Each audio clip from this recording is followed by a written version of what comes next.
Anthony Antone was born in 1918 and executed on January 26, 1984, at the age of 66 years old, for the murder of Detective Richard Lee Cloud, age 33 years old.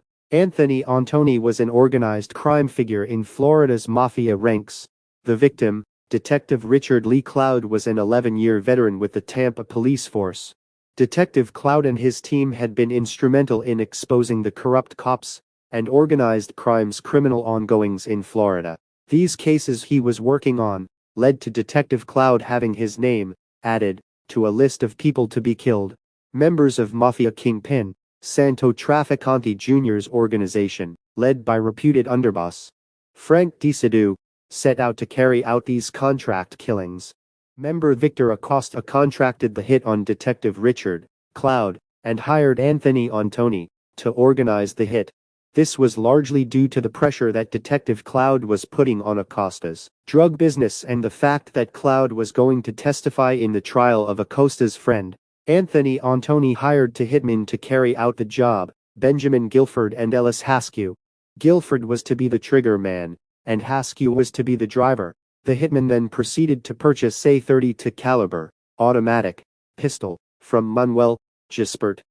On October 23, 1975, Benjamin Gilford and Ellis Haskew drove to Detective Richard Cloud's home. While Haskew circled the block, Gilford, posing as a delivery man, fatally shot Detective Cloud with the silenced .32 caliber pistol. In the aftermath, Victor Acosta and Benjamin Gilford committed suicide. Ellis Haskew turned state's evidence in a plea deal and was sentenced to 35 years in prison. Anthony Antone was sentenced to death for arranging the murder of Detective Richard Lee Cloud.